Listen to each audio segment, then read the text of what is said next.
Welcome to The Hook with Sarah Larsen. I'm your host, Sarah Larsen, and I'm really excited to introduce today's guest, Dr. Hans Boateng, with the Investing Tutor. Please tell us about what you do, Hans. Yes, thank you so much for having me, Sarah. Just so excited to be here.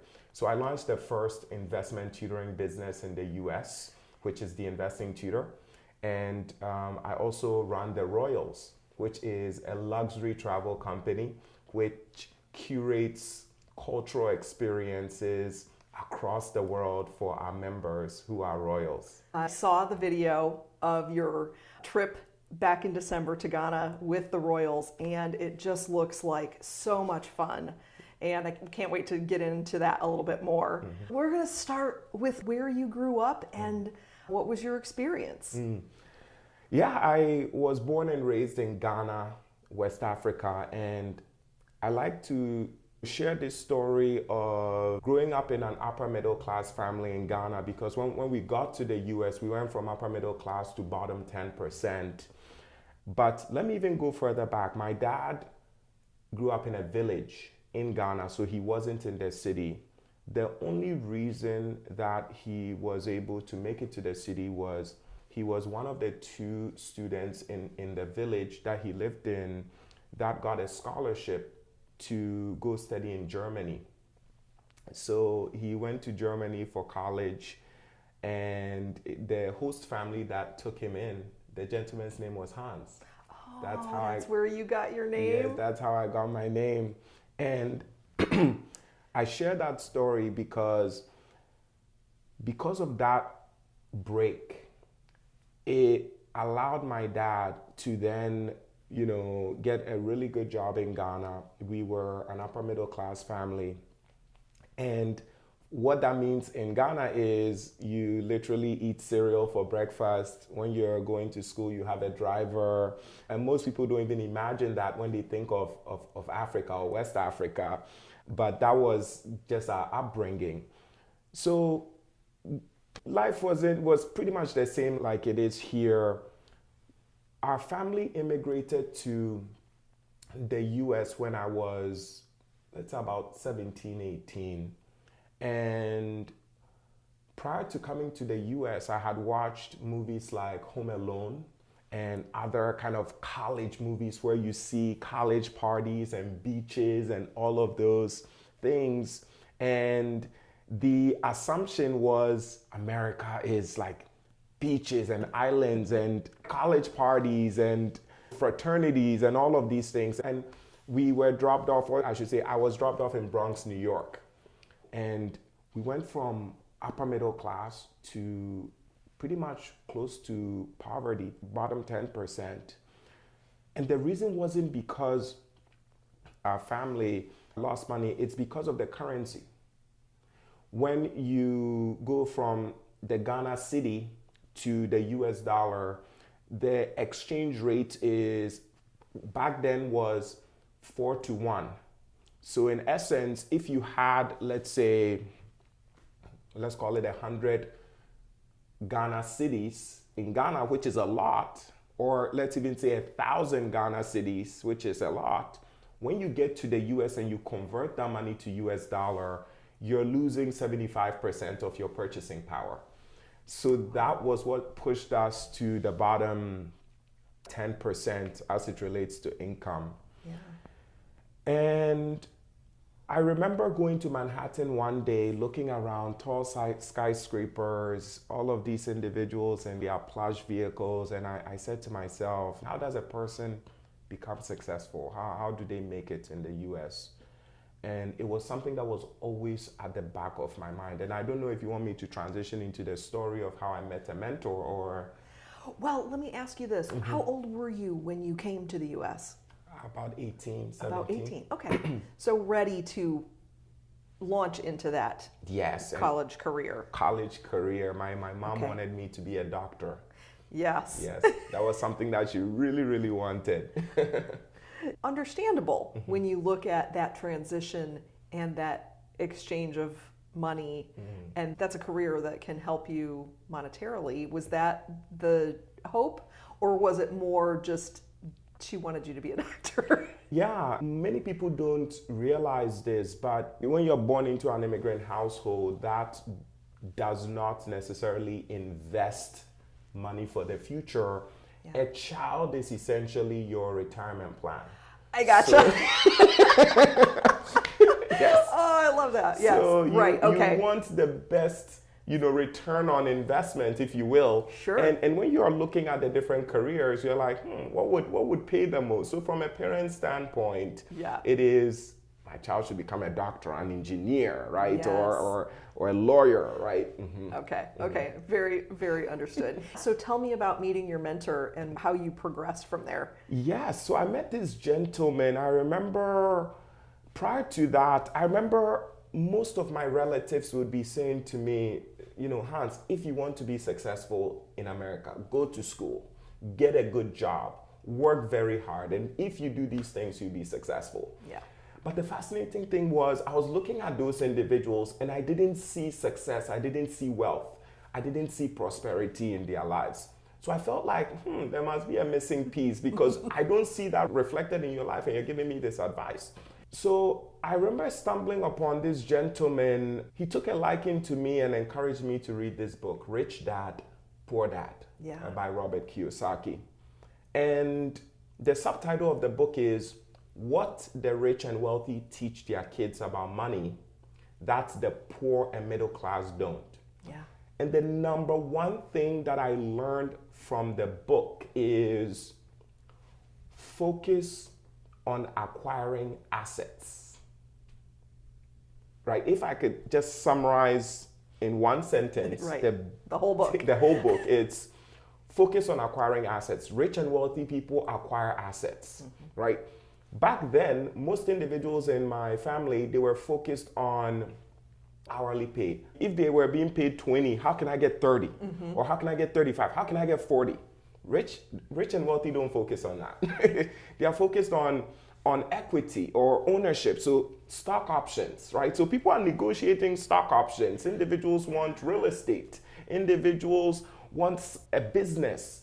They want assets, something that either produces or generates money or something that grows and compounds money over time. And once I understood that, I was like, whoa, that is amazing.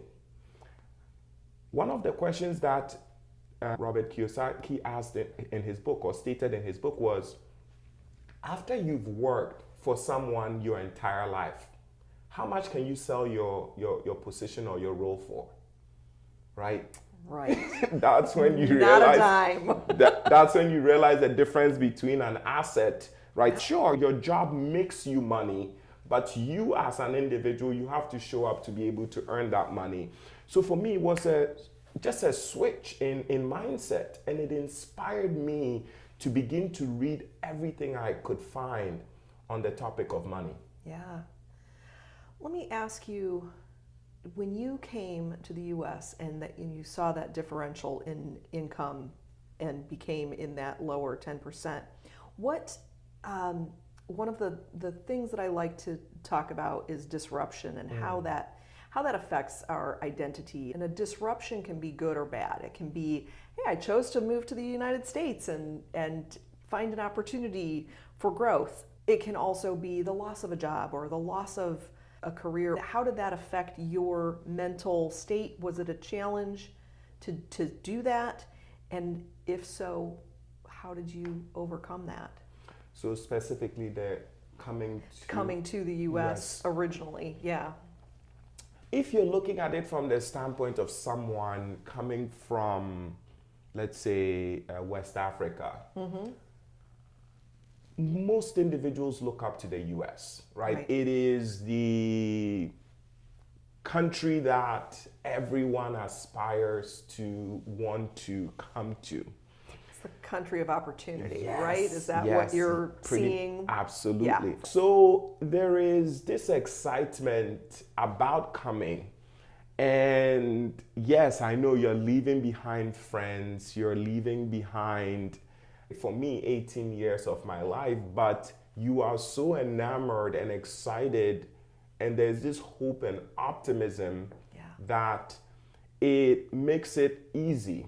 Okay. Right. So with regards to growth opportunities or different disruptive moments in my life, this was the most welcome disruption, if you will. Great. Yeah, that's good to know. Because like I said, it can be either direction. Okay, so you read Rich Dad, Poor Dad. What next?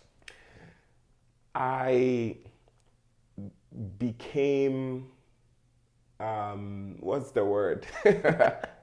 The word that's coming to my mind is addicted. Yeah. So Okay.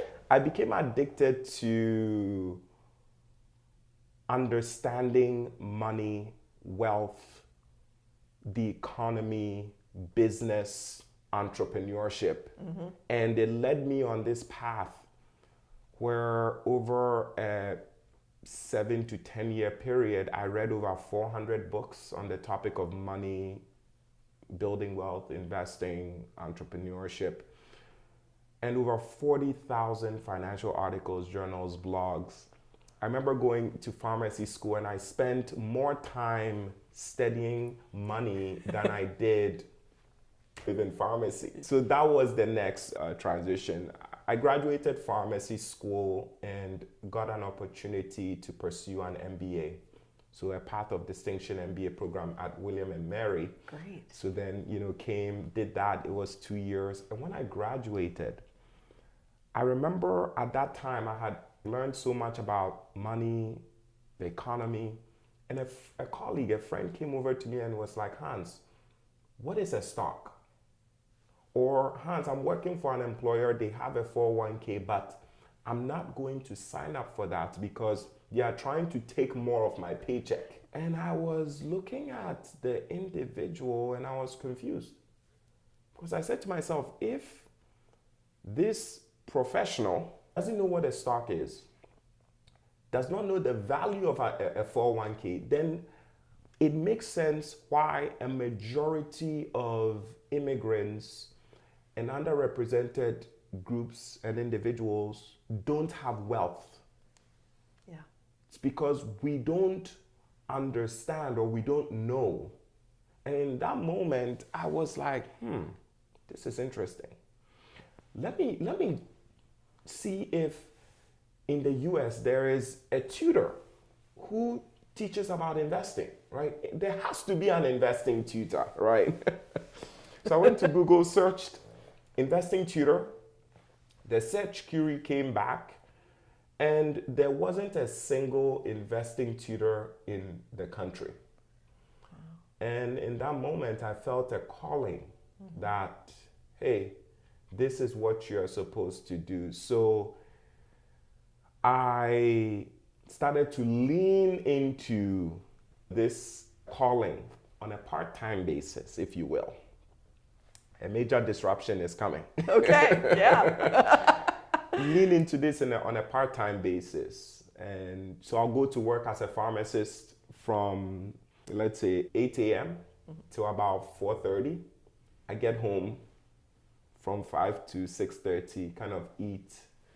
And then from 6:30 to midnight, just work on investing tutor. That was my schedule. Okay. Mind you, my wife, Tiff, comes home at about 7 from the hospital. So believe it or not, and I didn't even realize this, but for a year, we never had dinner. For 1 year, we never had dinner because I was working 7 days a week. And it was just constantly, and the days that I'm off, it's like investing tutor. Yeah. So I'll come back to the story, but I remember a year into this, Tiff was like, I think you might need to reevaluate or shift your time around because as a family, we cannot do this. But coming back, I was working part-time and it was amazing getting a full-time pharmacist paycheck.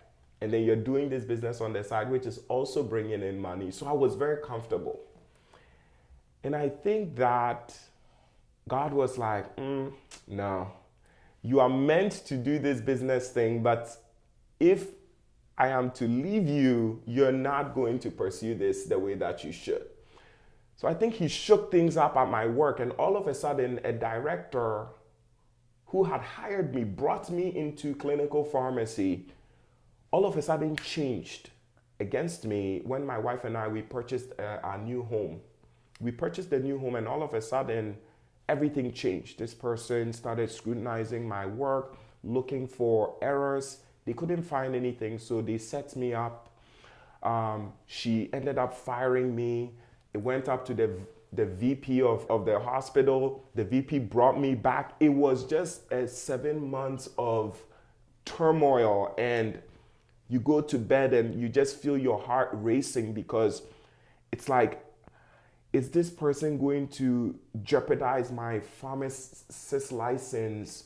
Are they going to impact my income? So it was just on and on for 7 months, and I requested a transfer so I could go to a different hospital, and they promised me the transfer was Christmas. And when the time came to move, they said, "Oh, Hans, we're sorry, someone else took the position, but you know what? Just go to our website. Any role that you see as a pharmacist that's available, you can have it." And I never went to the website. Oh, really? No, I didn't. In that moment, I had been disrespected because you promised me this role. And in that moment, I was like, this is the time to jump. Yeah. The business was probably earning 10% of what I was earning as a pharmacist. But in that moment, it was clear to me that and I want anyone listening to this to think through it. Right. This business is earning about 10 to 15% of what I'm earning as a pharmacist. What if I was committing 100% of my time to it, right? Mm-hmm.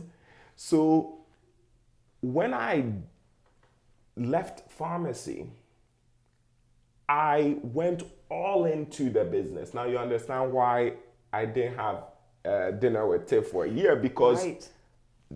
It was a make it or break it moment. It's either this thing survived or you don't have any money. Yeah. Right? And, I like to say for Tiff, the thing that she wouldn't be happy with is when at the end of the month we're supposed to pay the bills and I'm like, I don't have my my share. Right. So because of that, I was just hyper focused. So most individuals listening might think, oh, he's intentionally like not having dinner with his wife. No, I'm trying to make sure that when the month is done, I'm able to pay the bills. Yeah. I am not that individual who is like, I don't have any money. Right. I remember coming home after I discovered that I wasn't getting that pharmacist role, and I came home, major disruptive moment in my life. Tiff is there and I tell her what had happened and she's like, so what are you going to do? Where are you applying to next? And I was like, I'm going to do this business. And tears just dropped down her face. She was just so sad. But I knew that was what I was supposed to do. Mm-hmm. So from that moment, I'll wake up at 7 or 8 a.m. and I would work till midnight. I did that for a full year nonstop to grow Investing Tutor. Yeah, that's an incredible investment in yourself. Yes. You left pharmacy mm-hmm. and knew that you were going to devote all of your time to your new business, Investing Tutor. Mm-hmm. Did you feel a shift there in identity as far as, oh, I'm no longer a pharmacist? Or were you so focused on growing the business that you really didn't think about that? So my mom wanted me to be a pharmacist, and my mom wanted me to be a doctor. Right. So I looked at different healthcare professions that have the title doctor, and I wanted to find the one that best matches me as an individual. And the reason I picked pharmacy was because the pharmacist is someone who just interacts with people. They are at, a CVS or a Walgreens, right, or a Rite Aid, and you can just come speak with them. They build relationships with individuals. So for me, it was the people that attracted me to pharmacy, not the job. All I had to do was memorize medications. And talk with people, help them at the point of their life where they need someone. And a pharmacist is way more accessible than even a doctor. Right. In Ghana, where I was born, if a person is ill and they don't have money to go to a doctor, because if you go to the doctor diagnoses you and sends you to a pharmacy. So in Ghana, most people bypass the hospital, especially if you're not extremely ill where you need like IVs or things of that nature, then you just go straight to the pharmacist. They are so intelligent, they are able to diagnose you in Ghana. There's no laws against it. And they sell medications. Almost all medications are over the counter in Ghana. So it's quite different from the US. So I share that to say my mom wanted me to be a pharmacist. I wasn't tied to the profession. Yeah. And you went from a profession where you were helping people and that was the thing that you were passionate about to a business that, again, you're helping people and that's what you're passionate about. Absolutely. It's brilliant. Thank you. Thank you so much. And I felt this business, the Investing Tutor, was going to, from my standpoint, transform an entire group. So initially, when I started, I said, I want to teach everyone how to invest, right? Which is the, beginner's naivete, if you will. Yeah. I want to teach everyone how to invest. Later, it dawned on me that I have to focus, right? So my target audience became underrepresented groups and immigrants and women and millennials, individuals who have fallen through the cracks. The financial system is not focused on them, right? For women, they'll say, oh, leave it for your husband. Right. And I started noticing that because I was authentic, I was true, very high integrity, many women, often when there's a divorce or a loved one or a partner passes away, all of a sudden it's like people try and take advantage of them. Yeah. Because they don't know, they don't understand money, investing, all of these things. So I had the opportunity to work with so many women, and in helping them, some of them were starting their business new, some of them had gone through a divorce, and just them knowing that they could learn and understand, it gave them this self-confidence, if you will, which was just absolutely beneficial. So my mom even tried convincing me, Hans, what are you doing? You're leaving your pharmacy job. Tiff even called my parents to try and get them to convince me, because she knows that in African culture, parents have a heavy weight as it relates to the direction of their child. The only saving grace was my dad. He said, Hans, I worked for one company for 33 years. If I could go back, I'll start my own business. Oh, I love that. Yes. That's great. Yes. So he overrode mom's pressure to stay in pharmacy. Absolutely. And he told me that one-on-one, and that was life-changing. Little did I know, when he was speaking with his friends, he was so concerned. Oh my gosh, my son has left his pharmacist job, and can someone talk to him? Apparently, when he sees how inspired I am, he couldn't gather up the courage to say, don't pursue your dream. Yeah. But fast forward, they have been blown away. And this just came to my mind. So about 2 years ago, I bought my mom a brand new car as a gift for Easter or Mother's Day or something. And I remember just her in that moment, she was like, wow. Many individuals are pharmacists and XYZ, and they haven't purchased a brand new car for their mom, especially so early in their career, right? Because the car was sent to Ghana, so it's not like you can finance it. It has to be fully paid off. Right. My mom, she said, ever since you were a kid, you just always were pushing yourself. She said she never doubted me, but she was just scared. Now, do your parents still live in Ghana? Yes, they do. Okay. Moved back? After we went through college, okay, they were like, now you are old enough, you can graduated college, you're going to master's programs, you're dating, you're in relationships. you can navigate it. We're gonna go back home. Good. Yes. Good. At what point did you meet Tiffany?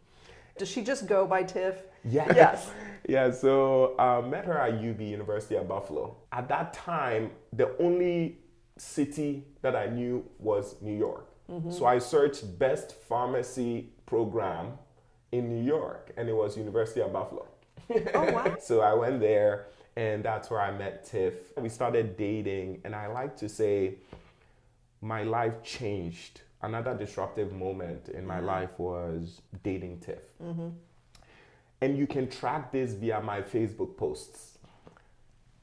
Up until it said in a relationship with Tiff, it was all rap lyrics. You know, like I have more miles than American Airlines, just consistent rap lyrics after rap lyrics. And it says in a relationship, and I started quoting Aristotle. And, yes, I mean, I shared this because like there's literal proof on Facebook of like incomplete sentences, rap lyrics, you know, Lil Wayne and Dr. Dre. And there's nothing wrong with that because I still listen to that music. But it was just, it's so profound, the impact that the right person has on your life. And I saw that like visually, and it was transformative. Not to mention, Tiff also was helpful in allowing me to even understand money more because her dad was a financial advisor. She had a credit card when she was 15 that the dad created for her but didn't give it to her. So she was building credit from the age of 15. When I met Tiff, I viewed a credit card as the bank is asking for the minimum payments. That's why it says minimum due. Yeah. And Tiff freaked out. She's like, no, that is not. I was like, but that is what they are asking for.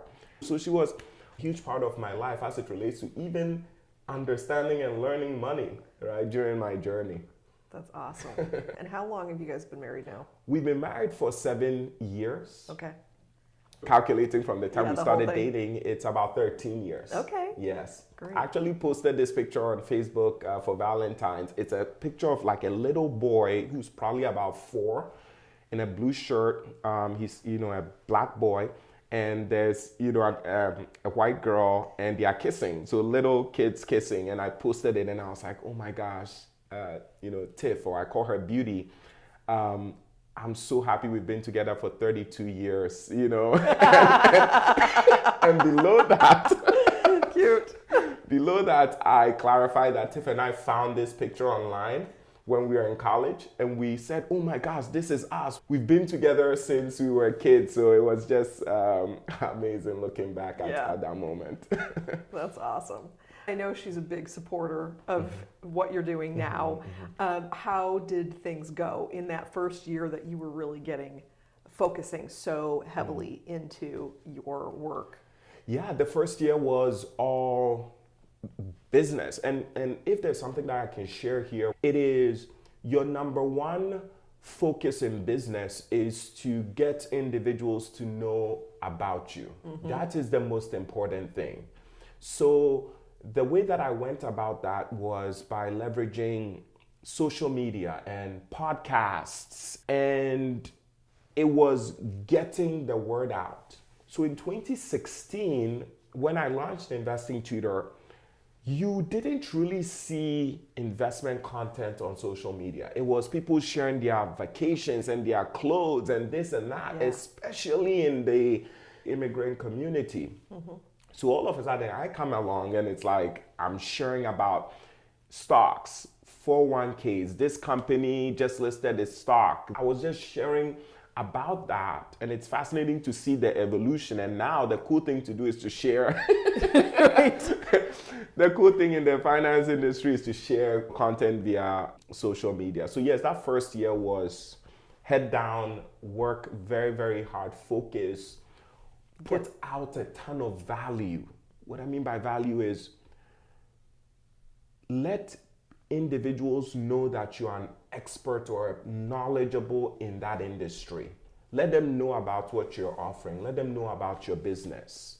So it's just consistency, putting out content, showing up day in, day out. And I built the Investing Tutor. I average about 100,000 plus views on a weekly basis with my content. I have worked with over 10,000 individuals, right? I mean, great. I even have individuals outside of the underrepresented groups and communities that just come because they see someone who is genuinely wanting to help people. You're very relatable. Oh, I thank think you. that is, and you do want to genuinely help people, and it doesn't matter who that person is. Yes. I see that. That makes a lot of sense. I know that social media has changed a little bit since that 2016 time frame when you could more naturally grow. I think social Yes. media presence is a little stranger these days with all the algorithms that decide this is what people should be seeing, and it's great that you got your start at that time. Thank you. And I understand that there's algorithms and all of these things, but what I would share for anyone listening is, like, for example, YouTube Shorts is a new up and coming kind of platform, right? So someone who is, let's say, leveraging YouTube Shorts now would be the equivalent of back then when I was starting. Yeah. Or Twitter was recently, acquired by Elon Musk. Well, it's going through an evolution of growth, or like a new phase of its business, and who knows the growth that can come. So it's almost like, now is the time to get into Twitter. Exactly. So it's like, just show up. Don't pay attention to algorithms.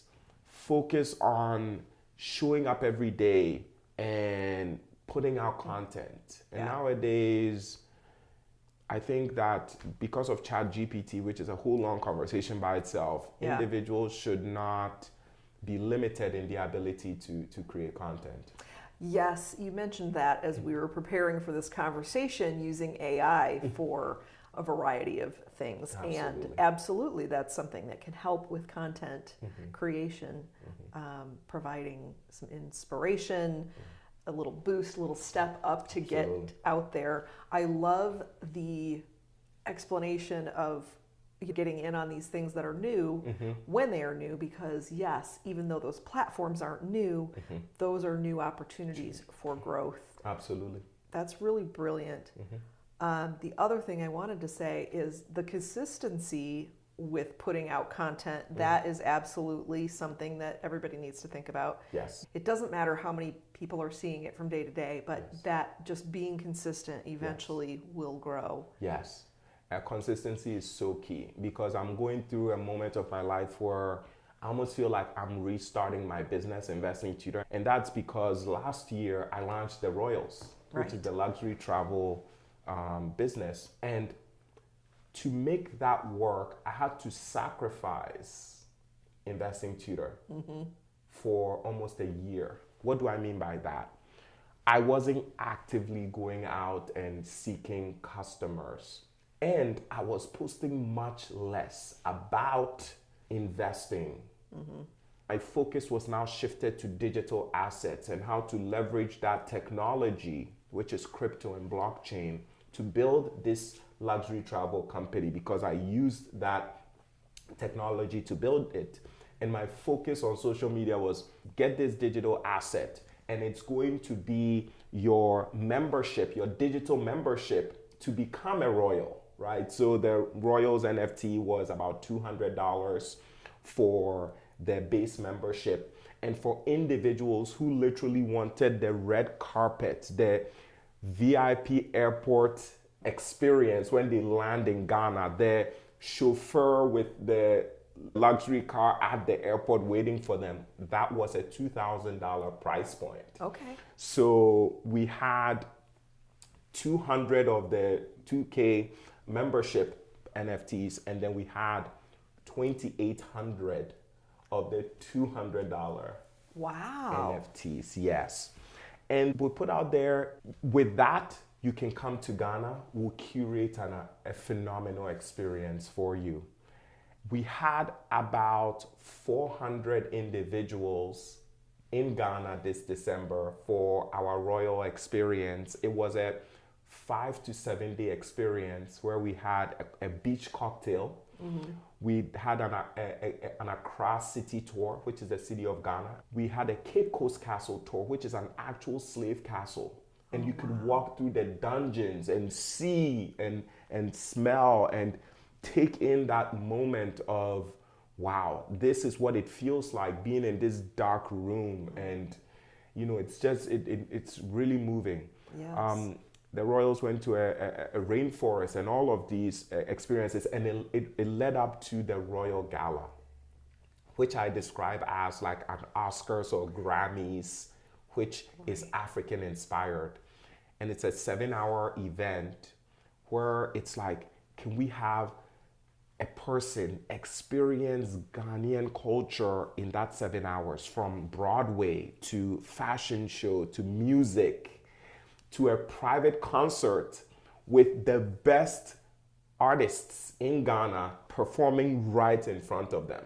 Wow. So it was mind-blowing when individuals are seeing these artists.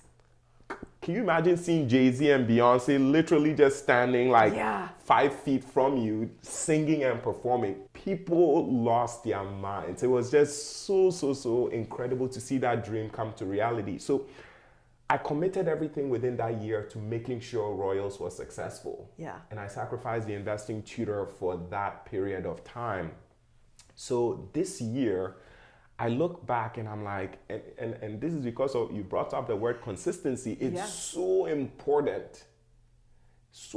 to be consistent with everything. So this year, I'm starting Investing Tutor back up. I actually launched the first of its kind subscription service. It's called Generational Wealth Plus. Okay. And what I'm doing now is I'm giving individuals access to everything within Investing Tutor. All of my programs, all of my investment reports, all of my Zoom live calls. There's a text message platform also where individuals get like the text messages on what's going on. Oh, inflation just came out at 6.4%. What does that mean? How does it impact your retirement? It's breaking down all of these things. So an individual gets all of this within Generational Wealth Plus, which means now my business is simplified. I don't have to be selling multiple things. I'm offering just one thing, and an individual gets everything. Oh, I love that idea. That's great. Memberships are becoming such a big part of online business culture. And that sounds like an amazing opportunity. I think our listeners are definitely going to need to check that out. Where do they find you on the internet? Yeah, so if an individual were to go to Google and just search, literally, investing tutor, there's only one that will pop up as theinvestingtutor.com, which is my website. So they'll be able to connect with me there. Great. On social media, they can search either Investing Tutor or they can search Dr. Hans, which is Dr. Hans, Hans. And they can find me on social media.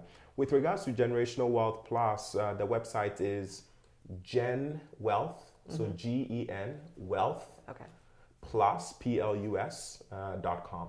So genwealthplus.com. Fantastic. Yeah.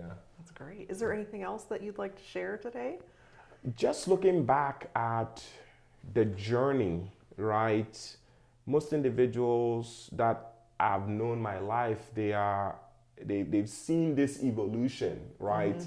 Hans was the boy in high school who was the quote unquote dancer.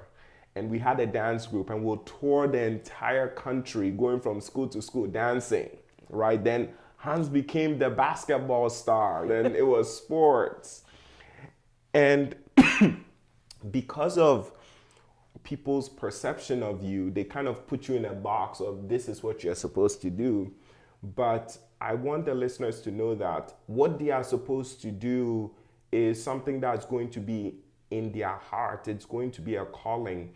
And it's not like you have to go and search for it. You will know, right? You will know it's gnawing at you. You feel this is what I'm supposed to be doing. Right. And I just want to encourage individuals to lean in to that calling as scary as it may be, as disruptive as it may be, lean into the calling.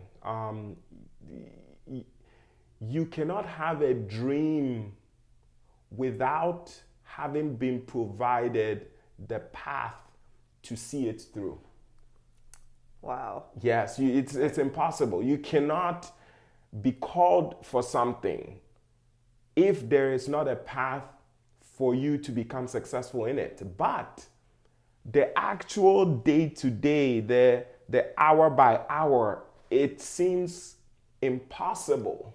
It's not going to be easy at all. Yes. If you want I call it luxury of being able to live a life where you wake up and you get to control your day and your time, you have to understand there's a certain level of sacrifice that comes with that. So I just want to encourage anyone listening to tell them, if this, gentleman who came from West Africa, Ghana to the US was in the bottom 10%, but now in the top 1%, and I say it humbly, it is a moment for anyone to know that they too can make it. Yeah. If they don't give up and if they follow that calling. So yeah, that's what I want to share. That's an incredible thing to share. And it's so true. I often say that being a business owner is not an easy path. You have to have a passion for what you're doing, because that's what's going to allow you to carry on. Absolutely. And it sounds like you absolutely found your calling. Thank you. And I'm so glad that it's been successful. Thank you. And I hope that our listeners will also go check out the Well, Gen Wealth Plus website. Check out your social media, because that video of the trip to Ghana, the video is really primarily the 7-hour event, correct? The gala? Yes, the gala, but it's summarized into 7 minutes. Yes. So for that, if they want to check that out, they can go to YouTube and type Ghana Royal Gala. Okay. So Ghana is spelled Ghana, Royal Gala. Yeah. And on YouTube, they'll be able to watch that. Yes. And Well, and I'll share all of these sites in the show notes and everything so that people can find you as well. Thank you. And and this year we're going back to Ghana this December. Okay. So anyone listening that wants to have the red carpet rolled out and they just want to come experience Ghana, not as a tourist, Right. but as a royal, right? You're coming as part of this royal family. Yeah. And we're curating the entire experience for you. So this year we are going back to Ghana December 27th. And next year we're going to the Caribbean. So we'll be releasing more information about 2024. Okay. Great. Yes, everyone should check that out. I will share that in the show notes. Thank you. Thank you so much for coming today. Oh. I really appreciate it, Hans. It's been a pleasure to get to know you and learn more of your story. I thought I knew quite a bit of it, and I learned so much again today. Thank you, Sarah. It's been an absolute delight, and congratulations with everything that you're doing. I look forward to continuing to see you succeed, and please, I'm always excited to come back if your audience wants me to dive more into investing or certain aspects of entrepreneurship. I think that would be wonderful. Yes. Yeah, thank you for that offer. Oh, very much appreciated. Thank you.